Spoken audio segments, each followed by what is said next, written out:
Okay so आप लोगों को मैं दिखाना चाह रहा हूँ इस वक्त। तो मैं एक हिरोको की बिल्ड कर रहा था आप लोगों के लिए, जो कि एक आपका क्वेश्चन एंड आंसर सिस्टम है यूजिंग कुरान। ठीक है, तो इंग्लिश ट्रांसलेशन है और आप लोग के लिए बस एक बोनस है, क्योंकि because Aqsa wasn't able to speak. तो ऐसा ना हो कि आप लोग का दिल बर्दाश्त हो जाए कि हमसे कहा था कि अक्सा स्पीक करेंगी और उनका एक टॉपिक रह गया है, तो मैं आपको एक बोनस टॉपिक दे देता हूँ जस्ट फॉर द सेक कि आपको एक आइडिया हो एक नई चीज़ का।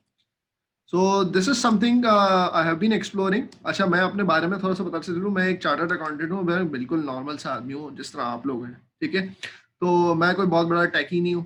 तो और ये सब चीज़ें मैंने ओवर द पीरियड सीखी हैं।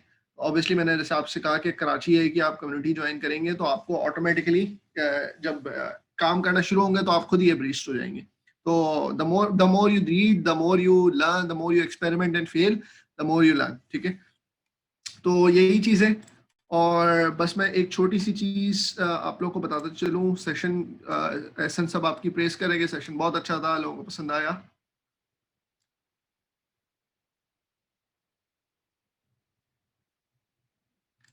Thank you. ओके सो यहाँ पर हम छोटा सा एक काम कर रहे हैं कि एक छोटा सा मैं इंट्रोडक्शन देना चाह रहा हूँ कि रिसेंटली मैंने देखा था कि एक हेस्टैक नाम की एक लाइब्रेरी है जो कि बेसिकली क्वेश्चन एंड आंसरिंग की पाइपलाइन है। और बेसिकली उसमें मैंने एक प्रोजेक्ट देखा था कि गेम ऑफ थ्रोन्स का बेसिकली देखा था प्रोजेक्ट। और वो बेसिकली विकिपीडिया से आर्टिकल्स लेके आ रहा था and it was like answering questions के जॉन जॉन स्नो कौन है, हु वाज आर्या स्टार्क, और किस सीजन में वो मर गया, किस सीजन में जो है वो उसको सक्सेस मिली या उसने कोई बैटल लड़ी थी तो वो जीत गया था। तो इस तरह के सवाल थे and that was very a basic question and answering system, जो कि विकिपीडिया के आर्टिकल से था। या ऐसे ही है कि जैसे मैं किसी बंदे को बोलूँ कि पढ़ के बताओ और विकिपीडिया सर्च करके आओ कि बताओ जॉन स्नो कौन था, तो वो एक समराइज करके एक आंसर दे। तो instant now algorithm is doing so. ठीक है, तो इसके पीछे जो है वो हगिंग फेस के डिफरेंट बर्ट मॉडल्स हैं, जो कि एनएलपी के state of the art models होते हैं, जो एलएसटीएम्स के ऊपर बने हुए होते हैं।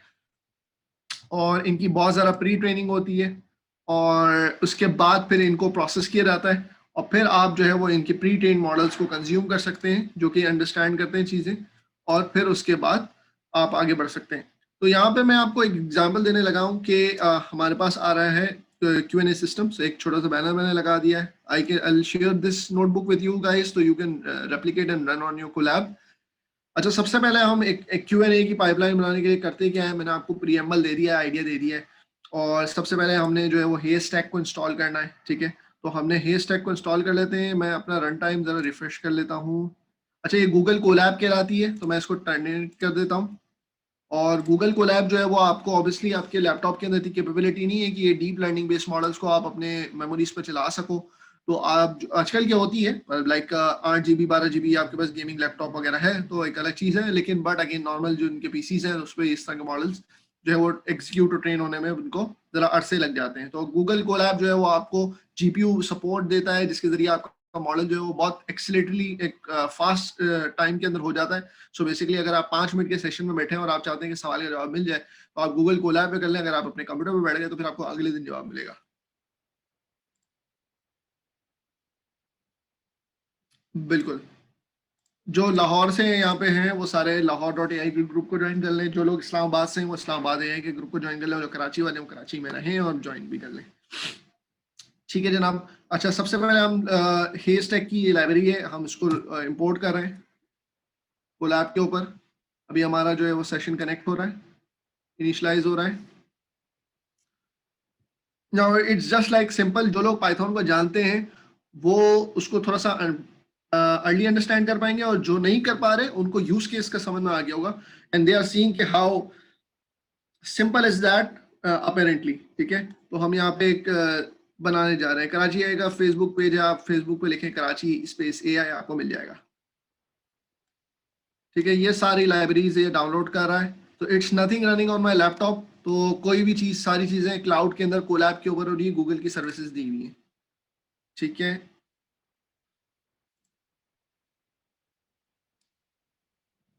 So it's done. ये सारी लाइब्रेरीज को कर चुका है डाउनलोड। मैं सिर्फ इसका आउटपुट क्लियर कर रहा हूँ ताकि हमारी क्लैरिटी रहे। जो जीपीयू है वो हमने अपना रन टाइम जो है जीपीयू पे कर दिया है ताकि एक नॉर्मल प्रोसेसिंग से ज़रा तेज चले। ये चेक कर रहा है कि जीपीयू हमारा रेडी है। So they have given us what kind of Tesla T4 GPU. इतने बड़े बड़े जीपीयू, इतने महंगे जीपीयू हैं कि आप खरीद भी नहीं सकते जनरली। हमने सारी हेस्टैक की लाइब्रेरीज को इंपोर्ट किया है जो कि रिक्वायर्ड होती हैं। मैं आपको लाइन से बताऊंगा। सो इसमें फाइंडर है, इसमें कन्वर्ट फाइल्स हैं, जैसे जैसे यूज होती जाएगी तो आपको रिलेट होते चले जाएगा। इंस्टेड ऑफ इलास्टिक सर्च मैंने इसको थोड़ा आसान रखा है। मैंने इसके अंदर जो है वो इन मेमोरी डॉक्यूमेंट स्टोर रखा है, क्योंकि हमारा डेटा सेट छोटा है तो हम in memory data set use कर रहे हैं।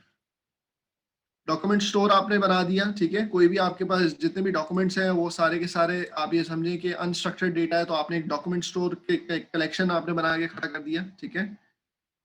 फिर आपके पास आपने कुरान की जो मैंने कहा कि मैंने instead of game of thrones article मैंने इसको अडेप्ट कर लिया है कुरान की translation. So what I did के सबसे पहले मैंने एक छोटा सा प्रोजेक्ट ये किया कि कुरान की जो ट्रांसलेशंस थी वो अवेलेबल थी, एक तरह से अवेलेबल थी, लेकिन इन अ डेटा सेट फॉर्म नहीं थी जिस तरह का मैं चाह रहा था कि हमारे पास सूरा वाइज अवेलेबल हो। So this is my Kaggle profile जिसको आप देख सकते हो। You can search Meesam Raza Imani Kaggle and you can find it anywhere. यहाँ पे मैंने एक डेटा सेट अपलोड किया है। You can use this data set. मैं आप लोगों को चैट के अंदर दे देता हूँ। Any time for your own. Colab is free unless you want for TPU services. Yes, बिल्कुल। और ये मैंने आप लोगों को डेटा सेट भेज दिया, तो you can use and create colonel's and similar likewise आप जो है उसमें चीजें बना सकते हो। तो मेरे पास ये प्रोफाइल है कैगल। अगर आपको नहीं पता तो अगर आपने डेटा साइंस सीखना है और आपको रियल वर्ल्ड डेटा सेट चाहिए, आप चाहते हैं कि प्रैक्टिस करें, प्रॉब्लम्स को सॉल्व करें, तो Kaggle is the platform where you should start with, right. तो नेक्स्ट आपके पास लोड करना है, तो सबसे पहले मैं एक काम करता हूँ, इधर जाता हूँ, मैं एक न्यू फोल्डर बनाता हूँ। I wrote as Quran. So this is how I configured. मैंने यहाँ पे लिख दिया आपका, sorry, what did I do.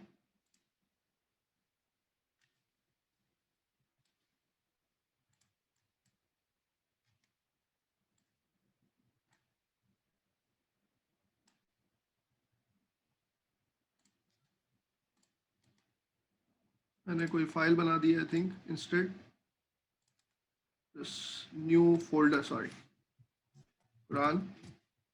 Was thinking like what happened.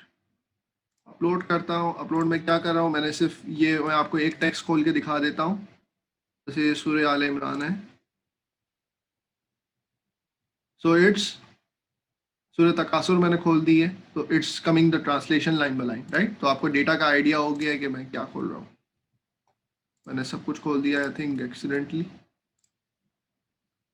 So this is, ये कह रहा है कि जब रन टाइम आपका चलेगा तो आपका सब कुछ हट जाएगा। तो मैं भी ये कह रहा हूँ कि टेम्पररी अपलोड है, मुझे इसकी बाद में जरूरत नहीं पड़ेगी। So everything is loaded into Quran, right. तो आपको ये समझ में आ गया होगा। अब मैं यहाँ पर इंपोर्ट कर रहा हूँ टेक्स्ट के कॉर्पस को। मतलब जब भी आपके डॉक्यूमेंट्स होते हैं उनको कॉर्पस कहते हैं। तो आपने इंपोर्ट कर लिया। ये दिखा रहा है कि इसने सारी फाइल्स को रीड कर लिया है। अपने पास एक डिक्शनरी, एक जिस फॉर्म में उसको रिक्वायर्ड था इस पाइपलाइन को, वैसे बना लिया। तो मैं इसका क्लियर आउटपुट कर रहा हूँ और अब मैं इस डॉक्यूमेंट स्टोर के अंदर सेव कर देता हूँ, ठीक है। डॉक्यूमेंट स्टोर में सेव हो गया, मतलब मेमोरी के अंदर मेरे पास पूरा कुरान का ट्रांसलेशन लोड हो चुका है। अब नेक्स्ट हमारे पास आता है रिट्रीवर, ठीक है। तो हम TF IDF term frequency inverse document frequency, जब आप लोग पढ़ेंगे इस चीज़ को तो आपको समझ में आएगा। तो हम इसको इस्तेमाल कर रहे हैं और इससे हम रिट्रीव करेंगे डॉक्यूमेंट्स, इंपॉर्टेंट डॉक्यूमेंट्स जिसको हम रिक्वायर्ड है। तो हमने एक रिट्रीवर क्रिएट कर दिया। रिट्रीवर मतलब ये है कि वो जो कि दराज में से आपके डॉक्यूमेंट्स निकाल के लाएगा, ठीक है। अब हमारे पास आता है कि रिट्रीवर बनाने के बाद आपको चाहिए मॉडल्स। तो जरा मॉडल के ऊपर आ जाते हैं और डिस्कस करते हैं कि हेस्टैक में आपके पास 3 तरह के मॉडल्स हैं, उसके भी 2 फ्लेवर्स हैं, लेकिन इस वक्त हम सारे फार्म मॉडल्स की बात करेंगे। फिर आपके पास हमने सबसे पहले देखा कि देखें हमारे पास दो तरजीहात होती हैं। एक होती है एक्यूरेसी, एक साइड पे, राइट साइड पे, और लेफ्ट साइड पे होती है स्पीड। और एक होता है बीच में बैलेंस, मतलब एक्यूरेसी और स्पीड का balance. So if we want accuracy and speed का balance, so we gonna use the RoBERTa model. लेकिन ऑब्वियसली उसका साइज बड़ा होगा मॉडल का। तो इट डिपेंड्स कि आपके यूजर कितनी देर वेट करना चाहता है, किस तरह से है। तो ये जो है वो मॉडल का साइज बता रहा है, ठीक है, और उसकी एक्यूरेसी भी एक्सप्लेन कर रहा है।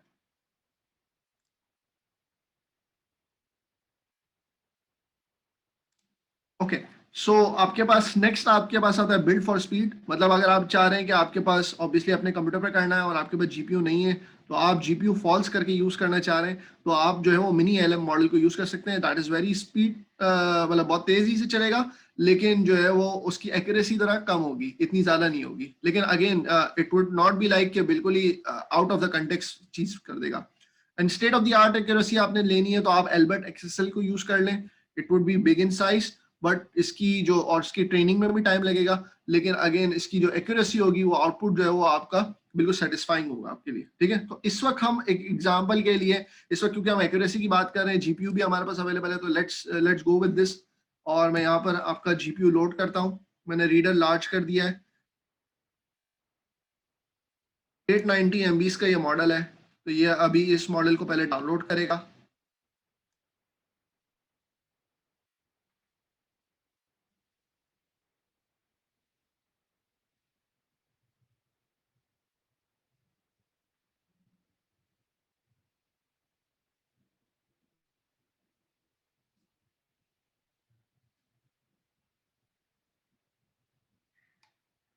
अब ये इसको प्रोसेस कर रहा है डाउनलोड करने के बाद।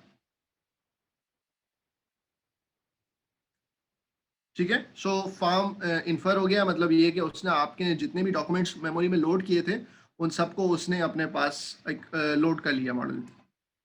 अब आपने एक फाइंडर बनाया जो कि इस क्या करेगा, रिट्रीवर, मतलब ये कि वो दराज से डॉक्यूमेंट्स निकालेगा और इस मॉडल को देगा ताकि वो इसके ऊपर कंप्लीटली एब्रीज हो जाए। तो ये फाइंडर हमारा लोड हो गया। अब फाइंडर क्या करेगा, जैसे ही आप उसको क्वेरी दोगे तो ये क्या करेगा, क्वेरी लेगा, आपकी आपकी क्वेरी लेके आपके मॉडल को देगा, आपके दराज से निकालेगा, कुछ डॉक्यूमेंट्स आपके मॉडल को देगा और मॉडल बताएगा कि इन डॉक्यूमेंट्स में से जो आंसर निकलता है वो क्या निकलता है। राइट, इसको ऐसे समझे। फिर हमारे पास आया prediction. So what we are doing, top 10, मतलब ये कि 10 डॉक्यूमेंट, 10 जो है वो रेफरेंसेस निकालेंगे और उसमें से टॉप 5 आंसर हम दे रहे होंगे। ठीक है, सो यहाँ पर हमने मॉडल को अब ट्रेन करना शुरू किया है। Is it more like a chat bot? हाँ, चैट बॉट भी बन सकता है इसके ऊपर, but it's not necessarily a chat bot. Q&A जो होता है वो किसी न किसी डेटाबेस से होता है। चैट बॉट जनरली दो तरह के होते हैं, एक फ्लो बेस्ड होता है जिसमें आपका स्पेसिफाइड फ्लो होता है, और एक सेकंड होता है फ्री स्टाइल जिसमें वो कोई जवाब दे रहा होता है बेस्ड ऑन व्हाट लाइकली या क्वेरी इज। तो इसको हम चैट बॉट में भी कन्वर्ट कर सकते हैं।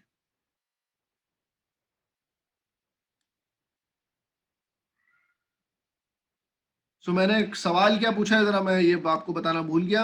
सवाल मैंने पूछा है who is Muhammad our prophet सल्लल्लाहु अलैहि वसल्लम, और मैंने पूछा है कि कुरान की रोशनी में रसूल सल्लल्लाहु अलैहि वसल्लम के बारे में क्या आया है। ठीक है, तो अब ये कंप्यूटर बता रहा है, ये कोई ये कोई इंसान नहीं है जिसको हमने सिखाया है, बल्कि कंप्यूटर ने अभी आपकी ट्रांसलेशन को पढ़ के लर्न किया है।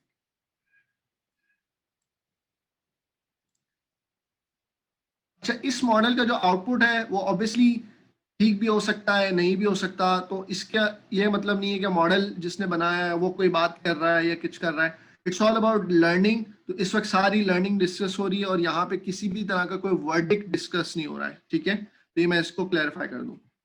अब यहाँ पे देखें इसका क्या आउटपुट आता है। अब मॉडल ने कुरान की ट्रांसलेशन से लर्न किया है आवर प्रॉफिट सल्लल्लाहु अलैहि वसल्लम is the messenger of God. देखो, सबसे ज्यादा वो उसमें कॉन्फिडेंट है कि उसने जब रीडिंग करी तो सूरह फतह की आयत वो लेके आया है कि इस आयत के अंदर बताया गया है कि रसूल सल्लल्लाहु अलैहि वसल्लम हमारे आखिरी नबी और मैसेंजर ऑफ गॉड है। ठीक है, तो अब मैं आपको बस ये एक वॉक थ्रू कराना चाहता था कि किस तरह से आप क्वेश्चन एंड आंसर का बना सकते हैं। अब अगेन इसके अंदर बहुत सारे डिफरेंट सवालात होंगे, इसको कस्टमाइजेशन करके आप जो है वो देखेंगे कि आपका ये आंसर ठीक भी आ रहा है कुरान की रोशनी में या नहीं आ रहा। मतलब अगर मैं डिफरेंट सवालात, थोड़े मुश्किल सवालात पूछना शुरू कर दूं तो शायद ये मॉडल ठीक भी काम ना करे। ठीक है, तो फिर आपने उसके अंदर डोमेन नॉलेज रिक्वायर्ड है आपको, लिंग्विस्टिक्स की अंडरस्टैंड करने की। फिर आप कस्टम मॉडल्स के ऊपर जा रहे होंगे, जैसे एसन बहुत सारे कस्टम मॉडल्स के वॉइस के ऊपर काम करता है। तो this is a very domain sensitive topic जहां पे आप कस्टमाइजेशन काम कर रहे होते हो। तो this was again a small walk through कि आपको डोमेन नॉलेज रिक्वायर्ड होती है जब भी एआई के लिए काम कर रहे होते हो। ये प्रिलिमिनरी मॉडल है, इसके अंदर आपको कोई बहुत ज्यादा डोमेन नॉलेज रिक्वायर्ड नहीं थी, आपने बेसिक्स को यूज किया और आपने आगे बढ़ गए। बट अगेन जब इसको एडवांस लेवल पे कहीं रोल आउट करना चाहते हैं प्रोडक्शन में, तो फिर आपको वहां पे कंप्लीटली अपने आउटपुट के ऊपर कॉन्फिडेंट होना पड़ेगा। तो होपफुली आपको ये पसंद आया होगा और ये किस तरह से मॉडल काम कर रहा है, और ये मैं कोलैब आप लोगों से शेयर कर दूंगा। और आप इसके डॉक्यूमेंट्स यहाँ से पढ़ सकते हैं। Again thank you very much. Hopefully आपने सेशन को एंजॉय किया होगा। मैं यहाँ पे स्टॉप शेयर करता हूँ, स्क्रीन शेयर दोबारा कर देता हूँ। और आप ये चाहते हैं कि इस कम्युनिटी से कनेक्टेड रहें, तो again these are the credentials. जो लाहौर वाले लोग हैं वो lahore.ai का ग्रुप जो एहसन ने शेयर किया उसको ज्वाइन कर लें, इस्लामाबाद.ai का ग्रुप भी ज्वाइन कर लें जैसे इरम ने बताया था, और कराची की क्रेडेंशियल्स जो यहाँ पे मौजूद है। अगेन ये इवेंट यूट्यूब पे भी अवेलेबल होगा, तो you can watch it later as well, जिसमें छोटे चंक्स में अवेलेबल होगा। होपफुली आपको ये इवेंट पसंद आया होगा। अपना प्लीज फीडबैक जो है वो इस चैट के अंदर दे सकते हैं। And Ehsan, if you want to drop in your comments about this. I think we're pretty much good here. Thank you very much everyone join करने के लिए. I sincerely hope कि आप लोगों को ये session useful लगा होगा. We'll keep doing this, so keep coming back and stay with the field. I mean, data science is amazing. इसके साथ रहें if you could. That's it from my side. Thank you.